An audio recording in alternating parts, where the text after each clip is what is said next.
But technically ওকে ওকে,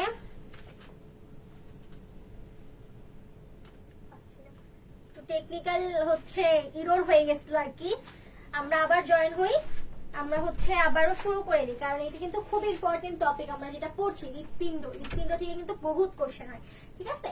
এখন আমরা একটু দেখি, আমরা হচ্ছে একটু জয়েন হয়ে যাই।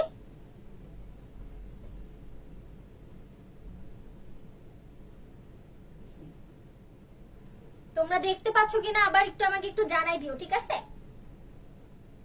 ক্লিয়ার বা কিছু লিখে আর কি।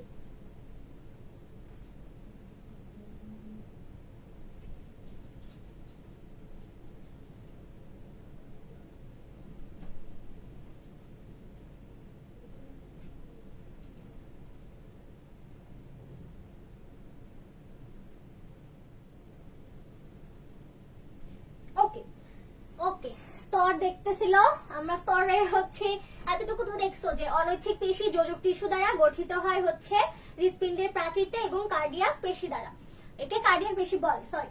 এরপরে আসো তিনটা আমাদের আমরা নাম বলছিলাম যে তিন ধরনের প্রাচীর থাকে, কি কি? Epicardium, myocardium, endocardium. আমরা বলেছিলাম যে এপিকার্ডিয়ামে কি থাকছে? এপিকার্ডিয়াম হলো কি?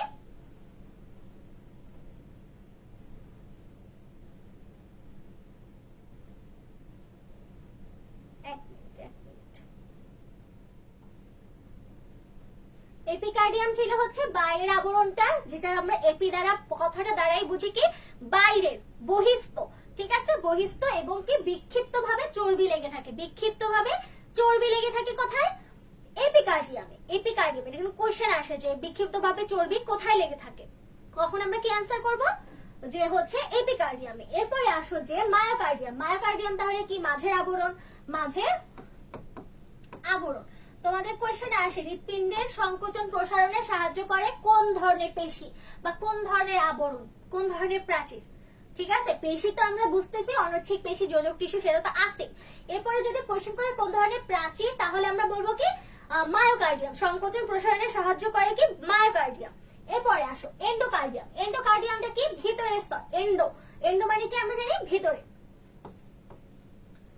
তাহলে কি ভিতরের স্তর, ভিতরের স্তর। এটা কি করে? হৃৎপিণ্ডের কপাটিকা সমূহকে ঢেকে রাখে, এবং এটা সব থেকে ইম্পর্টেন্ট, এটা কোশ্চেনে খুবই আসে, যে কি হৃৎ কপাটিকা সমূহকে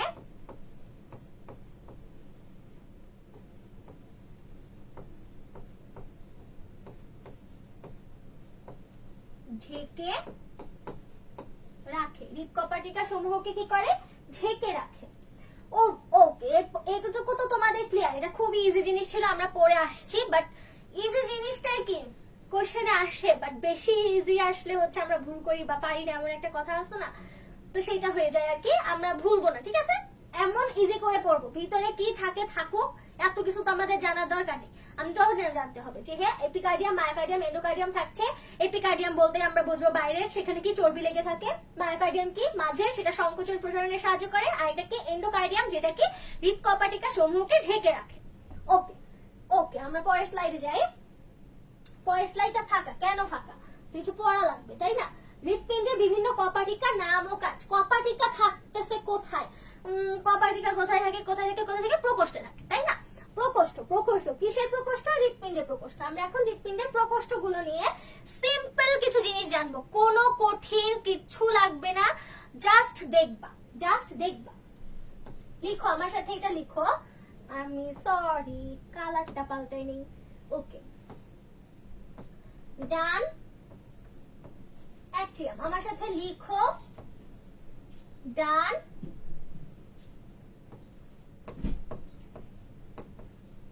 ডান অ্যাট্রিয়াম,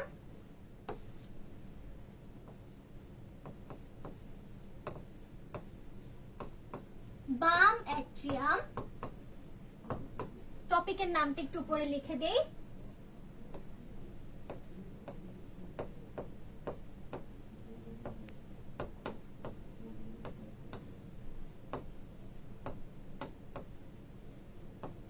হৃৎপিণ্ডের প্রকোষ্ঠ প্রকোষ্ঠ সমূহ। এরপরে আমরা আসি ডান অ্যাট্রিয়াম বাম অ্যাট্রিয়াম হলো, এরপরে কি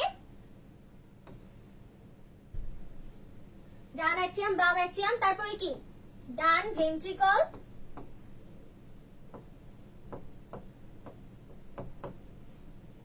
এবং কি বাম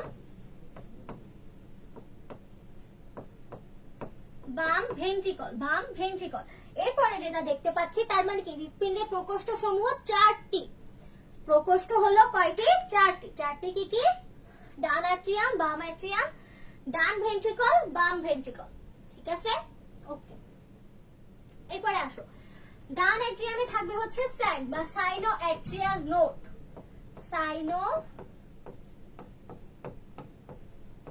অ্যাট্রিয়াল নোড, যেটাকে আমরা কি বলি? প্রাকৃতিক পেসমেকার, হৃৎপিণ্ডের প্রাকৃতিক পেসমেকার, যার মাধ্যমে কি হৃৎপিণ্ডের যে সংকোচন প্রসারণ ঘটে, এটাও আমরা দেখব।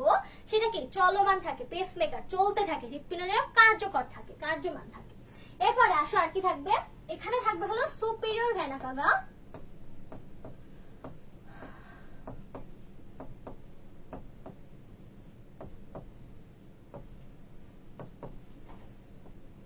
ইনফেরিয়র ভেনা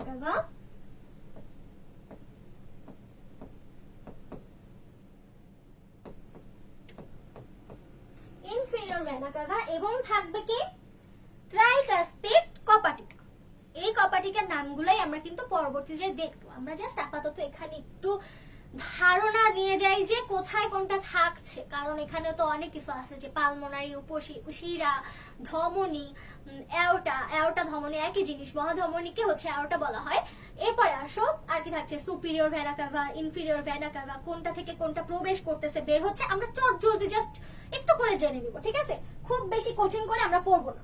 এখন দেখো ইনফিরিয়র ভেনা কাভাটা কি, এ অবধি 3টা দেখলাম। এরপরে একটা কি থাকছে বললাম, ট্রাইকাসপিড কপাটিকা।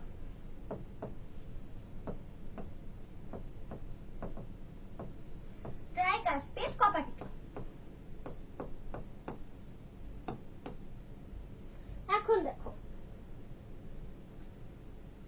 আমরা 4টা জিনিস দেখতে পাচ্ছি ডান অ্যাট্রিয়ামের ক্ষেত্রে।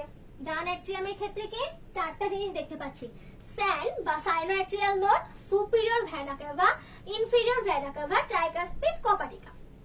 এই 4টাই থাকবে কি ডান অ্যাট্রিয়ামে। এরপরের জিনিসটা আমরা আবার দেখে নিই, তারপরে আমরা একটা জিনিস বলবো। এরপরে আসো বাম অ্যাট্রিয়াম। বাম অ্যাট্রিয়ামে কি থাকছে বলো, বাম অ্যাট্রিয়ামে কি থাকে? বাম অ্যাট্রিয়ামে কি থাকে?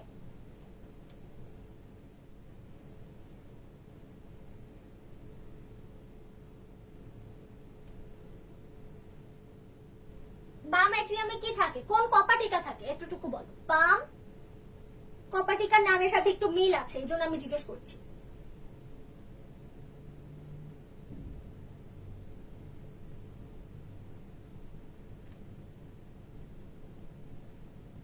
এভিএন,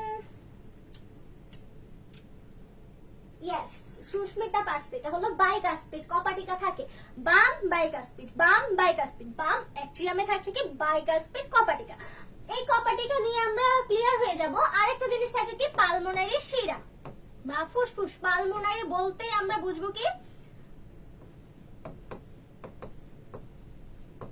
ফুসফুস, ফুসফুসীয় শিরা, ফুসফুসীয়, ফুসফুস। পালমোনারি বলতেই আমরা বুঝবো কি ফুসফুস, ফুসফুসীয়। এখন দেখো আর কি থাকছে, বাইকাসপিড কপাটিকা।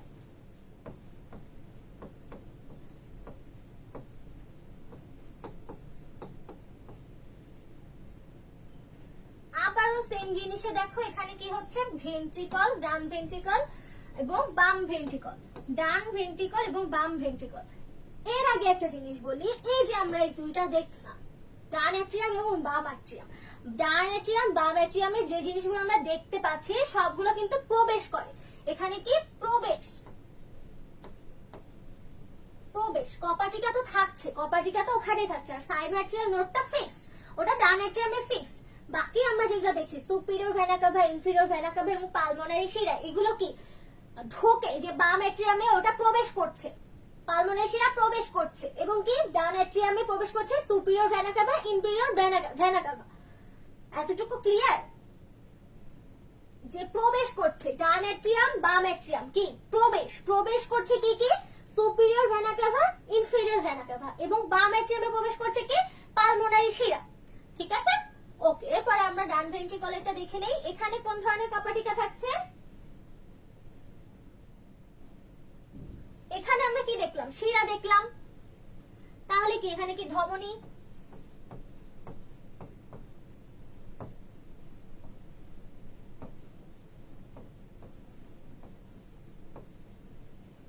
এবং কি ধরনের থাকছে? পালমোনারি ধমনী। তাহলে কি থাকছে? কোন হচ্ছে কপাটিকা থাকছে জানাও। এবং এখানে কি থাকছে? মহাধমনী। মহাধমনীকে বলা হয় কি অ্যাওর্টা। মহাধমনীকে বলা হয় কি অ্যাওর্টা। ওকে, এখানে কি থাকছে? অ্যাওর্টিক সেমিনোলার কপাটিকা।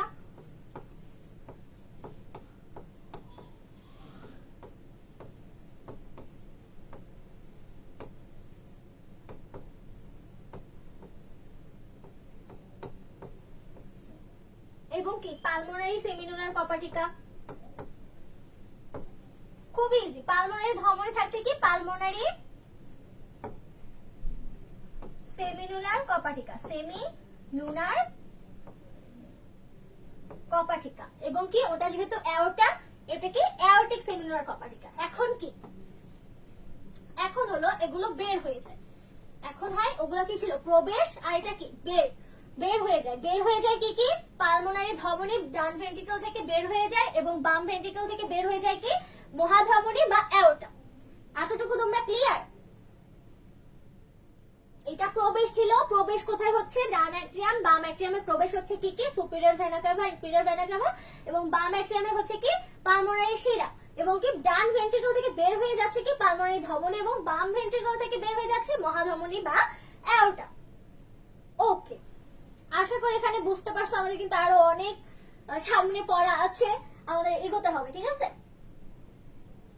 ওকে। আজকের ক্লাসটা যদি ভালো মতন করো, এই চ্যাপ্টারের উপর তোমাদের কোনো কনফিউশন থাকবে না। ঠিক আছে, এখন দেখো মানব হৃৎপিণ্ডের বিভিন্ন কপাটিকা নাম এবং কাজ। এখন অবস্থানের সাথে তার কাজের হচ্ছে মিল আছে। ঠিক আছে, এজন্য আমরা কাজটা এক্সট্রা করে লিখে নেই। এখন দেখো নাম কি? বাইকাসপিড কপাটিকা। বাইকাসপিড কপাটিকাকে আরেকটা নামে ডাকা হয়, সেটা কি মাইট্রাল কপাটিকা। মাইট্রাল কপাটিকা। অনেক সময় কোশ্চেন আসে নিচে কোনটিকে মাইট্রাল কপাটিকা বলা হয়, বা বাইকাসপিড কপাটিকাকে কি বলা হচ্ছে? বাইকাসপিড কপাটিকাকে কি বলা হচ্ছে? কি বলা হচ্ছে?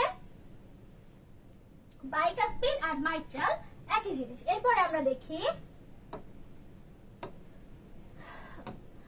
বাম অ্যাট্রিয়াম ও বাম ভেন্ট্রিকলের সংযোগস্থল। বাম অ্যাট্রিয়াম বাম ভেন্ট্রিকল, বাম অ্যাট্রিয়াম বাম ভেন্ট্রিকল, বাম অ্যাট্রিয়াম এবং ভেন্ট্রিকলের মাঝখানে যেটা থাকছে সেটা কি বাইকাসপিড। এই যে বাম বাম, আমি কথার সাথে হচ্ছে বললাম না যে কপাটিকার মিল রয়েছে। বাম অ্যাট্রিয়াম ভেন্ট্রিকল দুইটারই মাঝখানে বা সংযোগস্থলে যেটা থাকবে সেটা কি বাইকাসপিড। এরপরে আসো ট্রাইকাসপিড। ট্রাইকাসপিড কি ডান ডান ট্রাই, ডান ট্রাই। ঠিক আছে, ডান অ্যাট্রিয়াম এবং ডান ভেন্ট্রিকলের সংযোগস্থলে যেটা থাকবে সেটা কি ট্রাইকাসপিড কপাটিকা। এরপরে দেখো বাম ভেন্ট্রিকল ও অ্যাওর্টার, এই যে একটু আগে দেখাইলাম অ্যাওর্টা। অ্যাওর্টা থাকলে কি থাকে? অ্যাওর্টা কি মহাধমনী। মহাধমনী থাকলে আমাদের কোন ধরনের কপাটিকা হচ্ছে? অ্যাওর্টিক সেমিলুনার কপাটিকা, তাই তো? ওকে, অ্যাওর্টা থাকলে কি থাকবে তাহলে? নামের সাথেই মিল। ঠিক আছে,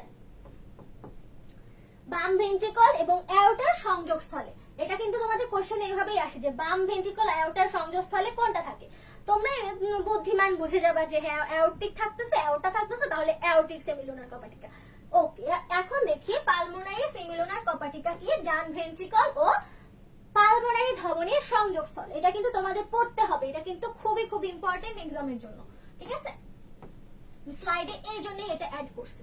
এখন দেখি থিবেসিয়ান বা করোনারি কপাটিকা। থিবেসিয়ান কপাটিকা আর কি করোনারি কপাটিকা একই জিনিস। থিবেসিয়ান করোনারি, থিবেসিয়ান করোনারি একই জিনিস। এটা এই জিনিসটা কি করছে? করোনারি সাইনাস ও ডান অ্যাট্রিয়ামের সংযোগস্থল।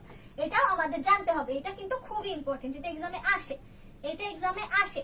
এইটা আসে আর এই ফার্স্টের দুইটা খুব আসে। কোনটা কোনটা আসে? 1 2 5 1 2 5 1 2 5 খুবই আসে, খুবই। ঠিক আছে, ইনফ্যাক্ট এটাও কোশ্চেন হয় যে থিবিসিয়ান করোনারি বা থিবিসিয়ান হচ্ছে থিবিসিয়ান কপাটিকার অপর নাম কি? অপর নাম কি? করোনারি কপাটিকাকে কি বলা হয়? থিবিসিয়ান কপাটিকাও বলা হয়। ওকে, এটা কই থাকছে? করোনারি সাইনাস এবং ডান অ্যাট্রিয়ামের সংযোগস্থল। ইউস্টেশিয়ান কপাটিকায় কি থাকছে? ইউস্টেশিয়ানে কি থাকছে? ইনফেরিয়র ভেনা কেভা ডান অ্যাট্রিয়ামের সংযোগস্থল। ইনফেরিয়র ভেনা কেভা ডান অ্যাট্রিয়াম, মিল পাচ্ছ? ডান অ্যাট্রিয়ামে কি থাকতেছে? ইনফেরিয়র ভেনা কেভা প্রবেশ করতেছে ডান অ্যাট্রিয়ামের সংযোগস্থলে। আর হচ্ছে কি ইনফেরিয়র ভেনা কেভার দুইটা সংযোগস্থলে থাকছে কি ইউস্টেশিয়ান কপাটিকা। ইউস্টেশিয়ান কপাটিকা। ওকে, তাহলে কি আমরা বলেছিলাম না ডান অ্যাট্রিয়ামে কি প্রবেশ করতেছে? ইনফেরিয়র ভেনা কেভা প্রবেশ করতেছে। তাইলে কি এটা কি ইউস্টেশিয়ান কপাটিকা দ্বারা ঢাকা থাকতেছে। আশা করি এখানে তোমরা সবাই ক্লিয়ার। এটা কিন্তু এক্সামে আসবে। ঠিক আছে,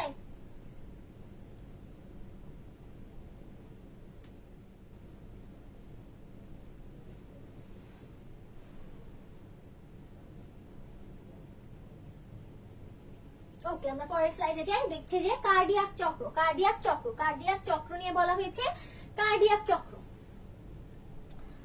কার্ডিয়াক চক্র নিয়ে আমাদের কি বলা হয়েছে? যে হৃৎপিণ্ডের প্রকোষ্ঠগুলোর সংকোচনকে বলা হচ্ছে কি সিস্টল এবং হৃৎপিণ্ডের প্রকোষ্ঠগুলোর প্রসারণকে বলা হচ্ছে ডায়াস্টল। প্রসারণ মানে কি? বড় হচ্ছে, বড় মানে কি? ডায়াস্টল। সিস্টল সংকুচিত হচ্ছে সিস্টল। ঠিক আছে, মানে নিজের একটু কমন সেন্সের মাধ্যমে যে তুমি হাত দ্বারা মনে রাখছো, ধরো হাত এরকম আছে, হাতটা সংকুচিত হয়ে গেল, সংকুচিত হলো কি সিস্টল। আবার হাতটা ওপেন হয়ে গেল, ওপেন হয়ে গেল কি ডায়াস্টল। ওকে, প্রসারণ। ঠিক আছে, তাহলে কি আর যদি এইভাবে মনে রাখতে না চাও, সংকোচন সিস্টল, সংকোচন সিস্টল, এস এস সংকোচন সিস্টল। এস এস স্ক্রিনশট না হয়ে আমরা এইভাবে মনে রাখবো যে সিস্টল সংকোচন, সংকোচন হলে কি সিস্টল। এখন কি হৃৎপিণ্ডের প্রকোষ্ঠগুলোর প্রসারণকে বলা হচ্ছে কি ডায়াস্টল। একটা যদি সংকোচন সিস্টল হয়, একটা তো মনে থাকতেছে প্রসারণ হলেই ডায়াস্টল। এখন দেখি হার্টবিট। এই যে দুইটা আসলো সিস্টল এবং ডায়াস্টল, এই দুইটা হচ্ছে একত্রে বলা হবে, একবার সিস্টল এবং একবার ডায়াস্টলকে একত্রে বলা হবে কি হার্টবিট বা হৃদস্পন্দন। হার্টবিট বা হৃদস্পন্দন। এখন আসো, প্রাপ্তবয়স্ক সুস্থ ব্যক্তির হৃদস্পন্দনের হার প্রতি মিনিটে 70 থেকে 80 বার। এই 70 থেকে 80 বারের গড় কত আমাকে জানাও। 70 থেকে 80 বারের গড় কত? 70 থেকে 80 এর গড়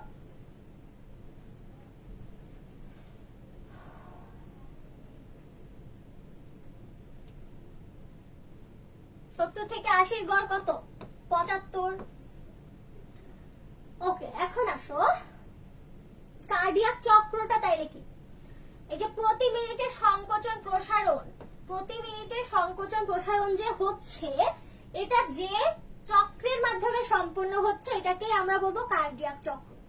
ঠিক আছে, ইয়েস ইয়েস 75। এখন আসো কার্ডিয়াক চক্রের সময়কাল। তাহলে সময়কালটা কিভাবে আসবে? প্রতি মিনিটে যদি আমরা হৃদস্পন্দনের হার 75 ধরি, প্রতি মিনিট 1 মিনিটে 60 সেকেন্ড। এখন আসে 1 মিনিটে 60 সেকেন্ড, 60 সেকেন্ডে যদি আসে 75 বার হৃদস্পন্দন হয়, তাহলে কার্ডিয়াক চক্রের সময়কাল হবে কত? 0.8 সেকেন্ড, 0.8 সেকেন্ড। এখন ধরো প্রশ্নদাতা অনেক চালাক, যে প্রশ্ন করবে সে হলো অনেক চালাক।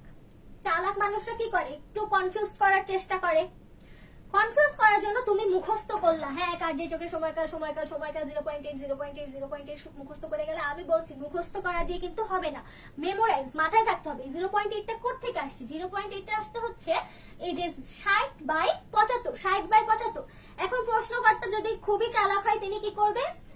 করবে কি কার্ডিয়াক চক্রের সময়কাল নিচের কত, উনি ভগ্নাংশটাই দিয়ে দিবে। ভগ্নাংশটা দিয়ে ধরো সামহাউ কোশ্চেন করলো 60/75 না দিয়ে তিনি 60/70 একটা লিখলো, 60/80 একটা লিখলো, 60/90 লিখতে পারি, আবার 60/75 দিল সামহাউ। এখন অনেকে আছে 0.8 তো আমি পড়ে গেছিলাম, আচ্ছা আমি 0.8 পড়ছিলাম, তাইলে কি হবে? অনেকে তো একটু মানে মাথাটা ঘুরে যায়, মানে একটা জিনিস পড়ে গেছে কিন্তু আসছে এক জিনিস, তাই না? আবার যদি আমরা এখানে ক্যালকুলেশনও করতে যাই আমাদেরকে একটু সময় সাপেক্ষ, বায়োলজি সময় সাপেক্ষ, বায়োলজির এই কাজ করা যাবে না।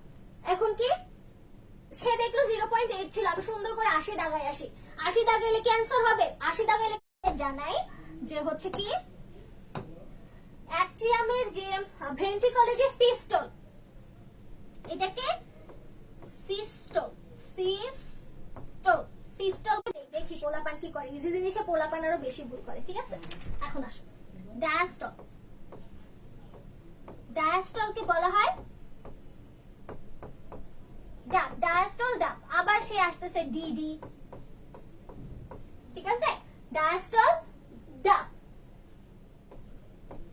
ডায়াস্টল ডাব, লাভ ডাব কি সিস্টল, লাভ ডাব, লাভ ডাব। ডাব মানে ডায়াস্টল, এই যে সেই ডাবও হচ্ছে ডায়াস্টলও হচ্ছে প্রসারণও হচ্ছে, তাই তো? ওকে, এখন আসি ডায়াস্টলের সময়টাও থাকবে 0.7 সেকেন্ড এবং অ্যাট্রিয়ামের সিস্টলে থাকবে হচ্ছে 0.1 সেকেন্ড এবং ভেন্ট্রিকলে যে ডায়াস্টল হবে 0.5 0.8। এই দেখো দুইটা যোগ করলে কিন্তু আলটিমেটলি কি 0.8 সেকেন্ড চলে আসবে, ঠিক আছে? দুইটা যোগ করলে কিন্তু 0.8 সেকেন্ড চলে আসবে। এখানে ক্লিয়ার? কোশ্চেন কিভাবে হতে পারে সেটাও দেখছো।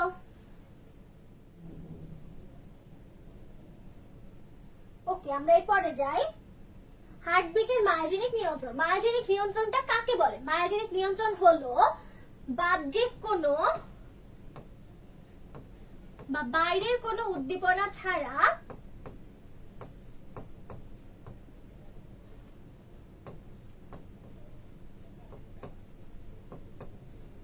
হৃৎপিণ্ড নিজে যেভাবে নিয়ন্ত্রিত থাকে,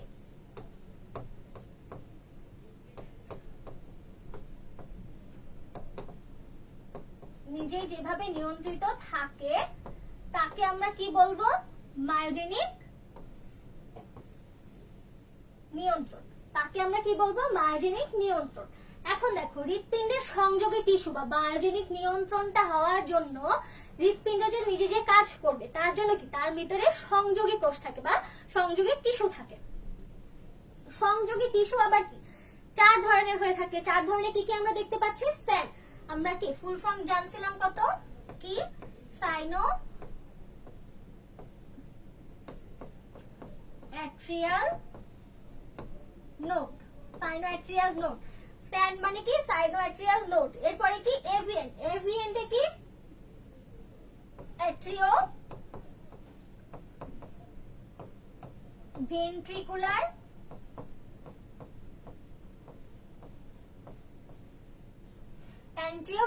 অ্যাট্রিওভেন্ট্রিকুলার নোড। এরপরে কি থাকে? বান্ডল অফ হিস এবং পার্কিনজি তন্তু। এই পার্কিনজি তন্তু থেকে সিগন্যালটা হৃৎপিণ্ডে পৌঁছায়। এটা কিন্তু সিরিয়াল যদি আসে যে মায়োজেনিক নিয়ন্ত্রণের সিরিয়াল বা কোথা থেকে কোথায় বা প্রবাহটা দেখাইতে বলে, প্রবাহ কিন্তু এভাবেই হবে। কোনটা তুমি এভিএন আগে লিখতেছো, স্যান পরে লিখতেছো, পার্কিনজি তন্তু আগে লিখতেছো, এভাবে হবে না, ঠিক আছে?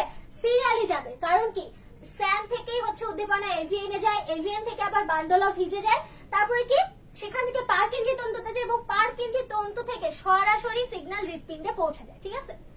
এই জন্য হচ্ছে আমাদের যদি কখনো আসে যে মায়োজেনিক নিয়ন্ত্রণের প্রবাহটা লিখো তখন কিন্তু এভাবেই যাবে, এখান থেকে এখানে, এখান থেকে এখানে, এখান থেকে এখানে। ক্লিয়ার? ক্লিয়ার কিনা আমাকে বলো।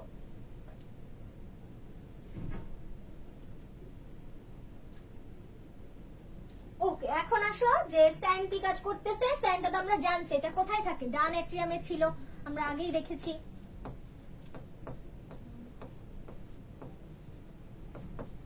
ডান অ্যাট্রিয়ামে ছিল, সেটা কি 10 থেকে 15 মিটার লম্বা হচ্ছে, 3 মিটার চওড়া হচ্ছে, 1 মিটার পুরু হচ্ছে। এই 3 মিটার চওড়া এটা एग्जाम এ আসে, ঠিক আছে? 3 মিটার চওড়াটা কি एग्जाम এ আসে। এখন দেখো এই যে সাইনোঅ্যাট্রিয়াল নোড, এটাকে কি প্রাকৃতিক পেসমেকার বা হৃদস্পন্দক বলা হয়, খুবই আসে। স্যানকে প্রাকৃতিক পেসমেকার বলা হয়, নট এইদার কি এভিএন কে বলা হয় না, বান্ডল অফ হিস কে বলা হয় না, পার্কিনজি তন্তুকে বলা হয়। প্রাকৃতিক পেসমেকার হলো কি সাইনোঅ্যাট্রিয়াল নোড, সাইনোঅ্যাট্রিয়াল নোড। এখন আসো, এখন এভিএন এ কি কাজ সম্পন্ন হয়? এভিএন এ হয় হচ্ছে স্যান থেকে এভিএন এ উদ্দীপনা পরিবহনের সময় লাগে কত? 0.3 সেকেন্ড, 0.3 সেকেন্ড। এবং কি স্যানে উদ্দীপনা তৈরি হওয়ার পরে উদ্দীপনা ভেন্ট্রিকলে পৌঁছাতে সময় লাগে কি 0.16 সেকেন্ড। এটা তোমাদের একটু মনে রাখতে হবে কি স্যান থেকে এভিএন এ যায় কতক্ষণ? 0.3। স্যান থেকে এভিএন 0.3 সেকেন্ড এবং কি এভিএম থেকে বা স্ট্যানি উদ্দীপনা হতে মানে উদ্দীপনা তৈরি হওয়ার পর সেটা ডান ভেন্ট্রিকল বা ভেন্ট্রিকলে পৌঁছাতে সময় লাগবে কত 0.16 সেকেন্ড 0.16 সেকেন্ড। ওকে, এরপরে আসো বান্ডল অফ হিজ কি করে যে এভি নোড থেকে উদ্দীপনা গ্রহণ করে ভেন্ট্রিকলের প্রাচীরে সঞ্চালন ঘটায় এবং কি পার্কিনজি তন্তুটা প্রাচীরে জালক সৃষ্টি করে ভেন্ট্রিকলের সংকোচন ঘটায়। ঠিক আছে, ওকে, এখানে এতটুকুই তোমাদের পড়ার জিনিস, এতটুকুই পড়ার জিনিস। আমরা এর পরের স্লাইডে চলে যাব। রক্তচাপ, রক্তচাপ তো আমরা জানি তাই না, উচ্চ রক্তচাপ হয়, নিম্ন রক্তচাপ হয়। উচ্চ রক্তচাপে কি মানুষ টেনশন করে করে হচ্ছে উচ্চ রক্তচাপ তৈরি করে। ওকে, যেমন তোমাদের ধরো এক্সাম আসছে, কোনো একটা ভর্তি পরীক্ষা চলতেছে, টেনশনে অবস্থা খারাপ, তখন কিন্তু ব্লাড প্রেশারও সুন্দর করে বেড়ে যাবে। হ্যাঁ, তো নিজেকে নরমালাইজ রাখবা, যত নরমাল রাখতে পারবা এক্সাম তোমাদের ততই ভালো হবে। যতটা নিজের মাথা থেকে সব ঝেড়ে দিবা, কি আসছে জীবনে, দাগায় আসবো, ঠিক আছে, দাগায় আসবো, তখন কিন্তু বেশি ভালো এক্সাম হবে। আর যতক্ষণ টেনশন করতেছো যে হবে না, হচ্ছে না, আলটিমেটলি কিন্তু হবে, কিন্তু তোমাকে নিজেকে শান্ত রাখতে হবে। এই যে ব্লাড প্রেশার, শরীরে যদি তোমার ব্লাড সার্কুলেশনটা অটোমেটিক বেড়ে যায়, তখন কি চাপ বেড়ে যাবে না, চাপ বেড়ে গেলে কি আলটিমেটলি তোমার মস্তিষ্ককে সেটা হ্যাম্পার করবে। ওকে, আমরা কথা না বলি, আমরা কাজ করি। রক্তচাপ, রক্তচাপ কি সিস্টোলিক চাপ আছে, রক্তচাপটা দুই ধরনের আছে, কি কি, সিস্টোলিক আর হচ্ছে কি diastolic, systolic diastolic, systolic diastolic. এখন কি সিস্টোলিক হলে সংকোচন অবস্থা, সংকোচন অবস্থায় কি রক্তচাপটা বেশি থাকে, সংকুচিত হয়ে থাকলে রক্তচাপটা কি রক্তকে চেপে ধরে রাখে, সংকুচিত হয় রক্তকে চেপে ধরে রাখে, তাহলে কি রক্তচাপ বেশি থাকে। আমি এটা তোমাকে বোঝানোর জন্য, আলটিমেটলি এমন হয় না, ঠিক আছে, এটা বোঝার জন্য যে আমি ইজিলি কি উপায় মনে রাখবো। সিস্টোলিক চাপ কি ভেন্ট্রিকলের সংকোচন অবস্থা, সেটাকে কি রক্তচাপ বেশি থাকছে, রক্তচাপ কি বেশি থাকছে। এখন দেখো প্রাপ্তবয়স্ক মানুষের স্বাভাবিক সিস্টোলিক চাপ কত, 100 থেকে 139 মিলিমিটার পারদ, মিলিমিটার পারদ, সরি মিলিমিটার পারদ। এখন দেখো ডায়াস্টোলিক চাপ কি প্রসারণের জন্য রক্তচাপ কি সর্বনিম্ন হয়। তোমাকে কোশ্চেন করতে পারে সিস্টোলিক চাপে রক্তচাপ কেমন অবস্থায় থাকে, বেশি থাকে, কম থাকে, নিউট্রাল থাকে, সবগুলো থাকে, ঠিক আছে। এখন তাহলে কি লিখবো, সিস্টোলিক অবস্থায় রক্তচাপটা বেশি থাকছে, ডায়াস্টোলিক অবস্থায় রক্তচাপ সর্বনিম্ন পর্যায়ে নেমে আসছে। এখন দেখি একজন সুস্থ প্রাপ্তবয়স্ক মানুষের স্বাভাবিক ডায়াস্টোলিক চাপ কি 60 থেকে 89 মিলিমিটার পারদ। এখন দেখো আমরা যে জানি, আমরা বলি না প্রেসার কত মানে ঠিক, আমাদের যখন ব্লাড প্রেসার মাপে বা কারো যদি মাপা দেখে থাকো, তখন কিন্তু ডক্টররা বলে যে কি 120/80 এটা হচ্ছে ঠিক, 120/80 এটা হলো ঠিক ব্লাড প্রেসার। এখন দেখো সিস্টোলিক চাপ, এই যে এখানে যদি ওই দুটার গড় করো 120 আসবে, এবং 120 এর পরে কি ডায়াস্টোলিক চাপ যদি বলো 60 থেকে একটা এভারেজ যদি তুমি ধরে নাও, সেটা কি 80 আসবে, এর জন্য কি 120/80। এখন একটা নোট তো খুবই আসে, যেটা হলো আমরা বইয়ে শুধু পড়ি কি স্ফিগমোম্যানোমিটার, স্ফিগমোম্যানোমিটার যখন পড়ি কি রক্তচাপ মাপার যন্ত্র হচ্ছে কি স্ফিগমোম্যানোমিটার।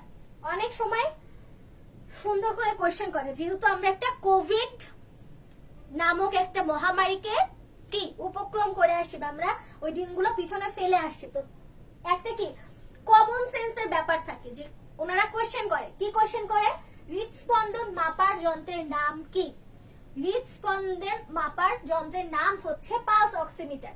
আমরা হচ্ছে করোনা পরবর্তী টাইমে অ্যাডমিশন দিয়েছি, তো আমরা জানি এই কোশ্চেনটা প্রতিটা বার প্রতিটা জায়গায় দেখেছি, রাজশাহী বিশ্ববিদ্যালয়ে দেখেছি, কৃষিতেও দেখেছি, এবং কি গুচ্ছের পরীক্ষা যেখানে দিয়েছি আমি সেখানেও দেখেছি, ঠিক আছে। আমরা বইয়ের মধ্যে শুধু কয়েকটা স্পেসিফিক যন্ত্রের নাম জেনে যাই, সেটা কি স্ফিগমোম্যানোমিটার, রক্তচাপ মাপার যন্ত্রের নাম কি স্ফিগমোম্যানোমিটার, স্ফিগমোম্যানোমিটার।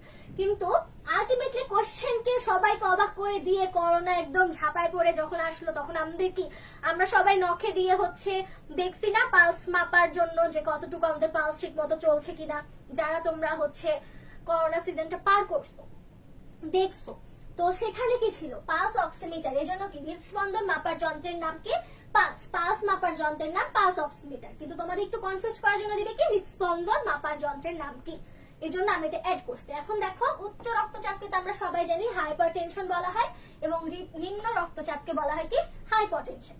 এটা তোমরা একটু মনে রাখবা, মনে রাখবা। ওকে, এখন আসি আমরা পরের স্লাইডে। মানব দেহের রক্ত সংবহনের গতিপথ। সিস্টেমিক রক্ত সংবহনের গতিপথ হচ্ছে চার ধরনের, এটা মাথায় রাখবা। কি কি? সিস্টেমিক সংবহন, বাম ভেন্ট্রিকল থেকে অ্যাওর্টায় যাবে, অ্যাওর্টা থেকে টিস্যু অঙ্গ, মহাশিরা, ডান অ্যাট্রিয়াম, ডান ভেন্ট্রিকল। এখন দেখি পালমোনারি সংবহন কি? ডান ভেন্ট্রিকল থেকে পালমোনারি যাবে। পালমোনারি মানে কিন্তু আমি বলছি ফুসফুস থেকে যে শিরা ধমনী বের হচ্ছে সবগুলোকে পালমোনারি বলা হবে। এখন কি পালমোনারি শিরা, তারপরে কি বাম অ্যাট্রিয়াম, বাম ভেন্ট্রিকল, তারপরে কি পোর্টাল সংবহন। ওকে, একটা জিনিস তোমাদের জানতে হবে, এই চারটা সংবহনের ভিতরে শুধুমাত্র সিস্টেমিক সংবহনের তোমাদের টাইম উল্লেখ করা আছে। টাইম উল্লেখ করা আছে কতক্ষণ? 25 থেকে 30 সেকেন্ড। তো যেহেতু আর বাকিগুলো টাইম আমাদের দেওয়া নাই বইয়ে, সো আমরা এই টাইমটা মনে রাখবো যে সিস্টেমিক সংবহনে টাইম লাগে কি 25 থেকে 30 সেকেন্ড। ওকে, এখন আসো পোর্টাল সংবহন। পোর্টাল সংবহনটা আবার দুই ধরনের কি কি? রেনাল এবং হেপাটিক এবং রেনাল। আমি এই কথাটা কেন বলছি, এই রেনাল সংবহন বা রেনাল পোর্টাল সংবহনটা কি মানুষের দেহে অনুপস্থিত। ঠিক আছে, এটা মাথায় রাখবা, তোমাদের কোশ্চেনে আসে যে কোন ধরনের সংবহন মানব দেহে অনুপস্থিত।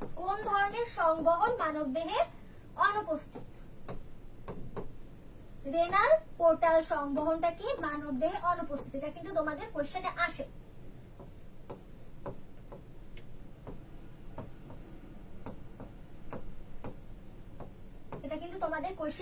তাহলে কি আমরা দেখলাম পোর্টাল সংবহন কি? পৌষ্টিক অঙ্গসমূহ যেমন যকৃত, এলাকি, প্লীহা, এগুলো।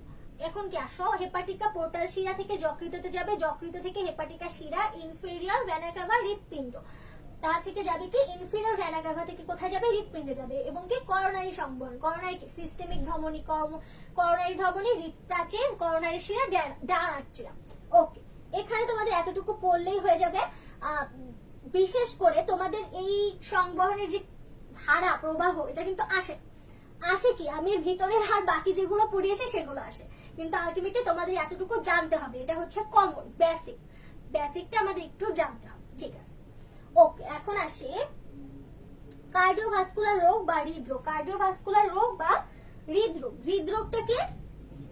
আমরা তো যাই, অনেকেরই হচ্ছে আমরা শুনি না ব্লক হইছে, হার্ট অ্যাটাক করছে, অনেকে আবার হার্ট অ্যাটাককে স্ট্রোকও বানায় দেয়। কিন্তু আমরা তো একটু পড়াশোনা করছি, আমরা তো জানি যে হচ্ছে কি হার্ট অ্যাটাক আর স্ট্রোক এক জিনিস না। এটাও আমরা পরবর্তী দেখবো, তুমিও জানো আমিও জানি। ঠিক আছে, আমরা কিন্তু জানি। ঠিক আছে, আমি কিন্তু ভুল করবো না। হার্ট অ্যাটাক হইলে কিন্তু স্ট্রোক বলবো না, স্ট্রোক হইলে হার্ট অ্যাটাক বলবো না। ঠিক আছে, হার্ট অ্যাটাক আর স্ট্রোক এক জিনিস না। এখন দেখি কার্ডিওভাস্কুলার রোগ বা হৃদরোগ কি? হৃৎপিণ্ড এবং রক্তনালী যে সকল রোগ হয় বা যে ধরনের সমস্যায় তারা ভুক্তভোগী হয় সেগুলোকে আমরা কি বলবো? কার্ডিওভাস্কুলার রোগ। এরপরে দেখো অ্যানজাইনা বা হৃদরোগ। এটা অ্যানজাইনা বলতে আলটিমেটলি বুকের ব্যথাকে বোঝানো হয়। ঠিক আছে, এটার আলটিমেট ব্যাখ্যা হবে হচ্ছে বুকে ব্যথা দ্বারা। এখন বুকে ব্যথাটা তোমার সিম্পল রিজনেও হইতে পারে, তোমার একটা মেজর রিজনেও হইতে পারে, মেজর কারণেও হইতে পারে। ওকে, এখন আসো এটা হৃৎপিণ্ডজনিত বুকে ব্যথা অ্যানজাইনাকে হার্ট অ্যাটাকের পূর্বসূরি মনে করা। এই কোশ্চেনটা এক্সামে আসে যে হার্ট অ্যাটাকের পূর্বসূরি মনে করা হয় কাকে? অ্যানজাইনাকে। ঠিক আছে, অ্যানজাইনাকে।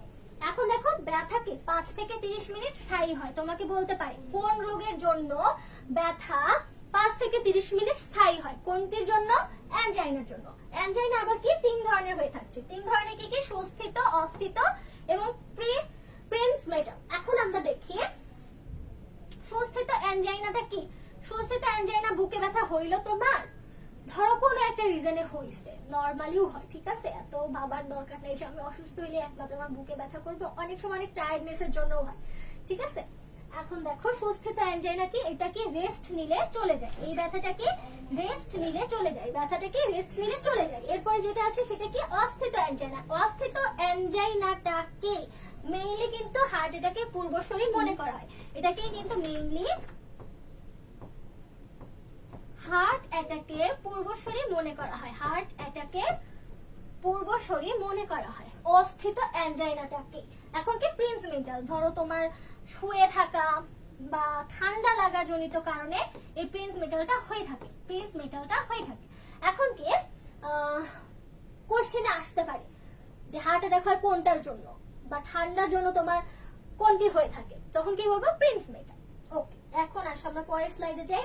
হার্ট অ্যাটাক বা মায়োকার্ডিয়াল ইনফার্কশন।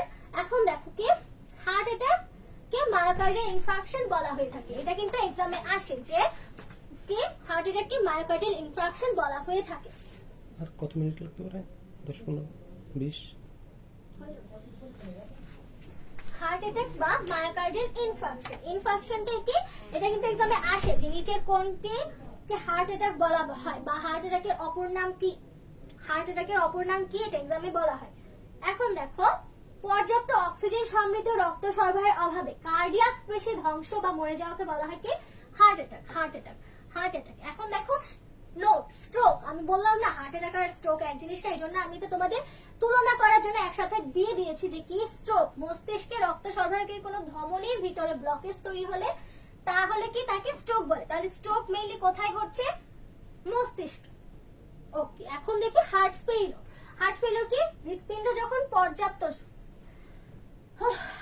রক্তের যোগান দিতে না পারে তখন আমরা তাকে কি বলবো? Heart failure. পর্যাপ্ত রক্তের যোগান না দিতে পারলে আমরা বলবো কি হার্ট ফেইলিওর, হার্ট ফেইলিওর। ওকে, পরের স্লাইডটা দেখি হৃদরোগের বিভিন্ন চিকিৎসার ধরন। এটা কিন্তু খুব ইম্পর্টেন্ট, এটা এক্সামে আসে। ঠিক আছে, এটা কি করে এক্সামে আসে। এখন দেখো আমরা কয়েকটা দিয়েছি, 2, 3, 3, 4, 5, 6, 7, 7টা দিয়েছি। এই 7টার ভিতর থেকে তোমাদের এক্সামে আসে, একটা হইলেও আসবে। এখন আমরা দেখি কি এক্সরে। এক্সরে কি, এক্সরের মাধ্যমে আমরা হৃৎপিণ্ডের অবস্থান সম্পর্কে জানতে পারি। এরপরে আসে ইসিজি। ইসিজি কি ধরো দেয় না, আমরা তো হসপিটালে গেলে তোমাদের আব্বু আম্মু বা কাউকে হয়তো দেখবে, নানা নানি কাউকে তো দেখবে যে তাকে ইসিজি দিয়ে দিয়েছে, তার মানে কি তাকে প্রাথমিক যে রোগটা হয়েছে আসলে কি হয়েছে এটা সম্পর্কে জানতে দেয়। জানার জন্য কি ইসিজি করে আবার ডক্টরের কাছে যাইতে হয়। তারপর কি ডক্টর হচ্ছে দেখে কিছু একটা বলে, সে যখন বুঝে না কোনো রোগ হয়েছে তিনি তখন সেই অনুযায়ী ওষুধ দেয়। এটার জন্য কি প্রাথমিক একটা যে রোগ নির্ণয় পদ্ধতি সেটাকে আমরা বলবো ইসিজি। এখন কি ইটিটি। ইটিটি মানে কি, ইটিটিতে আরেকটু একটু কি করা যায়, হৃৎপিণ্ডের কোন অবস্থা আছে সেটা জানা যায়, হৃৎপিণ্ডের কার্যক্ষমতা সম্পর্কে জানা যায়। এখন কি বিএনপি, ব্রেন নাইট্রিউরেটিক পেপটাইড। আচ্ছা, বা হার্ট ফেইলিওর সম্পর্কে নিশ্চিত হওয়া যায়, হার্ট ফেইলিওর সম্পর্কে নিশ্চিত হওয়া যায়। এখন কি বলবা আমার কিছু একটা দিয়ে বোঝানো উচিত না? দেখো এখন হচ্ছে কি হার্ট ফেইলিওর সম্পর্কে নিশ্চিত হওয়া যায়। হার্ট ফেইলিওর সম্পর্কে নিশ্চিত হওয়া যায় কোনটা থেকে? বিএনপি পরীক্ষার মাধ্যমে হার্ট ফেইলিওর সম্পর্কে নিশ্চিত হওয়া যায়। এখন দেখো coronary angiogram. Coronary angiogram, coronary angiogram কি হৃৎপিণ্ডের করোনারিতে কোনো ব্লক আছে কিনা, করোনারিতে কোনো ব্লক আছে কিনা ব্লক পরীক্ষা করার জন্য। এই যে ব্লক হয়ে যায় না, বলে না যে হার্টে 3টা ফুটা হয়ে গেছে, ফুটা বলবো না, ব্লক হয়ে গেছে, হার্টে 3টা ব্লক ধরা পড়ছে, 2টা ব্লক ধরা পড়ছে। এটা কোন পরীক্ষার মাধ্যমে আলটিমেটলি জানা যায়? Coronary angiogram. এটা কখন হয়? হার্ট অ্যাটাক যখন হয়, হার্ট অ্যাটাক হওয়ার পর রোগীকে অনেক সময় হসপিটালে নেওয়া হয় বা বুকে ব্যথার জন্য হসপিটালে রোগীকে নেওয়া হলে ডক্টররা যদি খুবই সিরিয়াস কন্ডিশন দেখে বা কিছু আন্দাজ করতে পারে তখন তাদেরকে এই পরীক্ষাটা দেয়। এই পরীক্ষার মাধ্যমে দেখা যায় যে আদৌ তাদের হার্ট বা করোনারিতে কোনো ব্লক আছে কিনা। ঠিক আছে, এখন আমরা দেখি এমআরআই। এমআরআই তো অনেকেই শুনছো, হৃৎপিণ্ডের পেশির অবস্থা সম্পর্কে জানা যায় এবং এটা এক্সামে আসে। হৃৎপিণ্ডের পেশির অবস্থা সম্পর্কে জানা যায় কোন পরীক্ষার মাধ্যমে? এমআরআই পরীক্ষার মাধ্যমে। এখন কি ট্রপোনিয়ন 1, ট্রপোনিয়ন আই, ঠিক আছে, বা 1 যেটাই বলো, হার্ট অ্যাটাক হলে পরীক্ষার মাধ্যমে জানা যায়। শেষ। এখন আমরা পরেরটায় যাই। এই স্লাইড কিন্তু খুবই খুবই ইম্পর্টেন্ট, একটা কোশ্চেন আসবে, একটা কোশ্চেন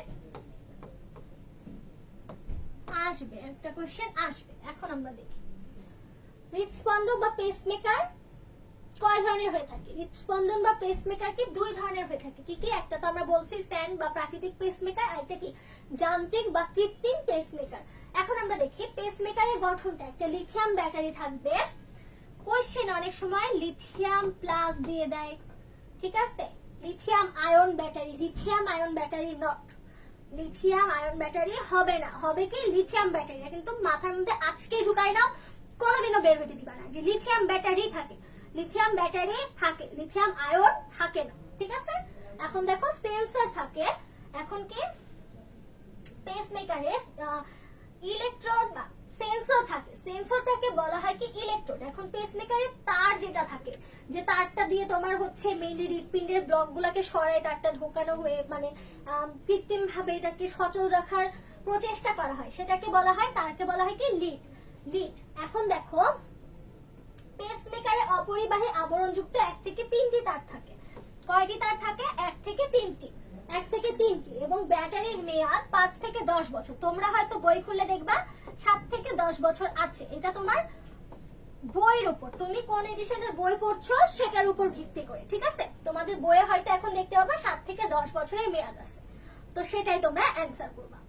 ওকে, এখন কি এনজিওপ্লাস্টি। এনজিওপ্লাস্টিটা কি মেইনলি 4 ধরনের হয়ে থাকে। 4 ধরনের কি কি দেখি আমরা? 4 ধরনের কি? Balloon angioplasty, laser angioplasty, coronary atherectomy এবং করোনারি স্টেন্টিং। এই ফার্স্টেরটা কিন্তু বেলুন, বেলুনের সাহায্যে তোমার যে প্লাক সরায়, প্লাক বলতে যে ধমনী ধরো ব্লকেজ হয়ে গেছে যেখান দিয়ে তোমার রক্তটা হৃৎপিণ্ডে চলাচল করছে, সেই জায়গাটা ধরো কোনো রিজনে, খাওয়া দাওয়ার অভ্যাসের জন্য হোক বা কোনো রিজনে হোক, বয়সের জন্য হইতে পারে, তো কোনো কারণে সেটা ব্লক হয়ে গেছে, প্লাক হয়ে গেছে। এই প্লাকটাকে সরানো হয় কি বেলুনের মাধ্যমে, যে ধমনীর মাধ্যমে কি একটা বেলুন প্রবেশ করায় সেটাকে হচ্ছে ক্লিয়ার করে দেওয়া হয়। তাহলে কি ক্লিয়ার করার ফলে কি আবার দেখো রক্ত সংবহনটাকে পারফেক্টলি চলাফেরা করতে পারছে। এখন দেখো লেজার, লেজারে কিচ্ছু হয় না। লেজারের ব্যাপারটা হয়েছে এই যে বেলুনটা আমরা এখানে ইউজ করছি যে প্লাক সরানোর জন্য, ধীরে ধীরে লেজারটা ইউজ করা হয় বেলুনের বদলে। লেজার ইউজ করা হয় কি বেলুনের বদলে, এবং লেজার ইউজ করলে কি হয় এখানে গ্যাসীয় ফর্মে যে প্লাকটা থাকে সেটা বের হয়ে যায়, গ্যাসীয় ফর্ম থেকে এই প্লাকটা বের হয়ে যায়। এখন আসো করোনারি অ্যাথেরেক্টমি। করোনারি অ্যাথেরেক্টমির চিত্র হচ্ছে এটা এবং করোনারি স্টেন্টিং এর চিত্র হচ্ছে এটা। এখন দেখো করোনারি অ্যাথেরেক্টমিতেও সেম জিনিস করা হয় কি, একটা হচ্ছে করোনারি বা কোনো বেলুনই বলো, বেলুনের সাহায্যে যদি করে সেক্ষেত্রে কি সে প্লাকটা সরানোর জন্য কি ডিরেক্ট হচ্ছে ওটা বসায় রাখে, বাকি লুমেনটা হচ্ছে প্রশস্ত করার জন্য একটা কিছু বসায়। তো বসানোর পরে কি হয়, যেহেতু ওটা প্রশস্ত হয়, আগে তো হচ্ছে ব্লক হয়েছিল জায়গাটা দিয়ে, তো রক্ত চলাচল করতে পারছিল না। এখন কি লুমেনটা প্রশস্ত হওয়ার পর কি রক্তটা স্মুথলি আসা যাওয়া করতে পারতেছে। এইভাবে হচ্ছে করোনারি অ্যাথেরেক্টমিটা করা হয়। এবং করোনারি স্টেন্টিংটাকে, এই স্টেন্টিংকে বলা হয় আবার জালক, ঠিক আছে? এই সেম জিনিস করোনারি অ্যাথেরেক্টমিতে হলো না, এখন কি স্টেন্টিংটাকে করোনারি এই জালক দ্বারা কি এই যে ধমনীর যে লুমেন সেটাকে কি প্রশস্ত করা হয়, প্রশস্ত করার মাধ্যমে সেটাকে ওখানে অ্যাটাচ করে রাখা হয়, রেখে দেওয়া হয় যেন কি রক্তটা স্বাভাবিকভাবে ফ্লো করতে পারে, রক্তটাকে স্বাভাবিকভাবে ফ্লো করতে পারে। এতটুকু তোমরা ক্লিয়ার? তাহলে আমি কিন্তু এটা বললাম যে বেলুনের মাধ্যমে করা হলে তোমরা খুব ইজি কোশ্চেন আসবে এখান থেকে, যে আমি তোমাদের বোঝানোর জন্য এতটুকু বলেছি। ইজি কোশ্চেন কি আসবে? বেলুনের মাধ্যমে কোন ধরনের করা হয়, বেলুন এনজিওপ্লাস্টি, লেজারের মাধ্যমে কোনটা করা হয়, স্টেন্টিং থাকলে কোন ধরনের হচ্ছে এনজিওপ্লাস্টি হয়, এটা হচ্ছে এভাবে কোশ্চেনটা আসে। ওকে, এখন আমরা কোশ্চেনে চলে যাই। এখন আমরা কোশ্চেন সলভে চলে যাব। কোশ্চেন সলভটা কি করব, আমাদের কয়েকটা কোশ্চেন আছে, তোমরা হচ্ছে ঝটপট অ্যানসার দিবা, ঠিক আছে? অ্যানসার দিবা। দেখো তো কি বলছে ফার্স্টে, মানবদেহে নিউক্লিয়াসবিহীন কোষ কোনটি? মানবদেহে নিউক্লিয়াসবিহীন কোষ কোনটি? আমরা কিন্তু পড়ে এসেছি, নিউক্লিয়াস যুক্ত কিন্তু সবগুলাই দেখে এসেছি। কি কি দেখে এসেছি? হৃদকোষ তো আছেই, শ্বেত রক্তকণিকাতেও নিউক্লিয়াস থাকবে। এখন নিউক্লিয়াস বিহীন কোনটা? তাহলে আমরা নিউক্লিয়াস বিহীন পড়েছি কিন্তু লোহিত রক্তকণিকা, লোহিত রক্তকণিকা হচ্ছে আমাদের নিউক্লিয়াস বিহীন কোষ। ইয়েস। তারপরে আমরা দেখি রক্ত জমাট বাঁধতে কোনটি সহায়তা করে? তাড়াতাড়ি অ্যানসার করো, দ্রুত অ্যানসার করে আমরা কিন্তু কালকে এক্সাম আছে এটার উপরে, ঠিক আছে?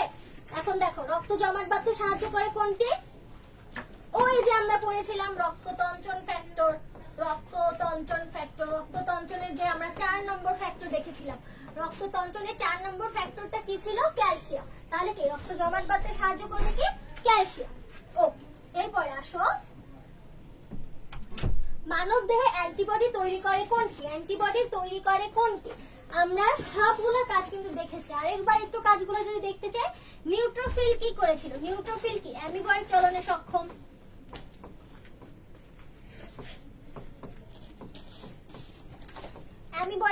সে সক্ষম। এরপরে কি ইউসিনোফিল কি করেছিল? ইউসিনোফিল করেছিল হলো নিউট্রোফিল হচ্ছে অ্যামিবার চলন সক্ষম এবং ইউসিনোফিল ছিল কি অ্যালার্জি প্রতিরোধে সক্ষম। অ্যালার্জি প্রতিরোধে সক্ষম, অ্যালার্জি প্রতিরোধ করেছিল। এবং বেসোফিল কি করেছিল?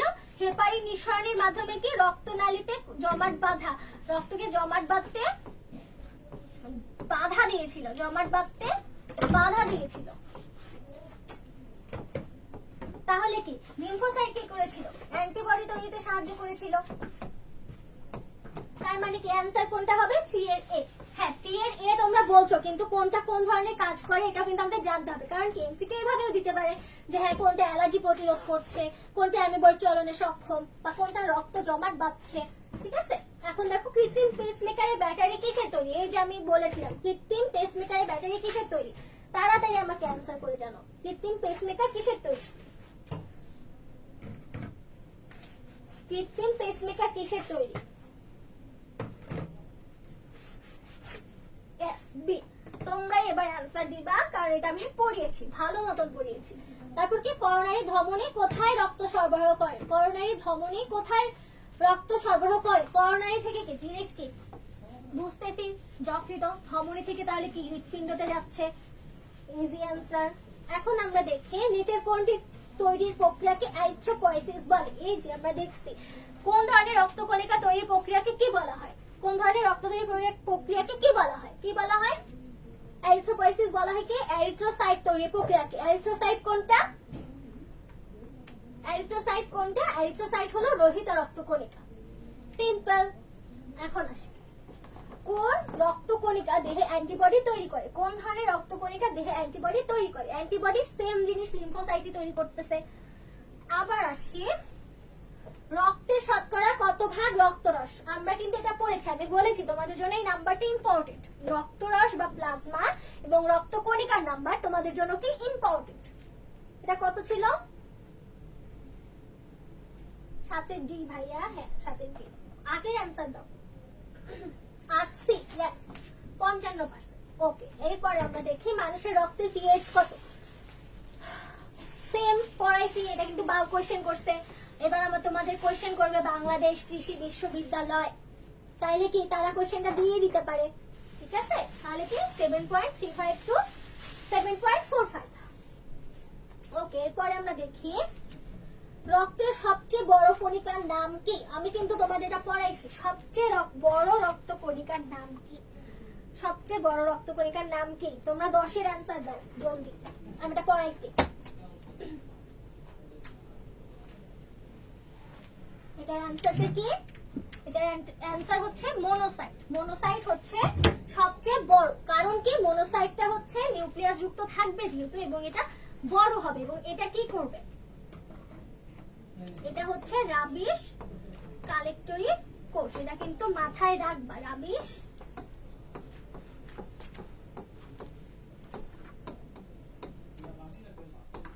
কালেক্টরি কোষ। ওকে, আমরা এরপরে দেখি হৃৎপিণ্ডের প্রসারণকে কি বলে? আই বলো পোলাপান, সিস্টল ডায়াস্টল, বলো কোনটা?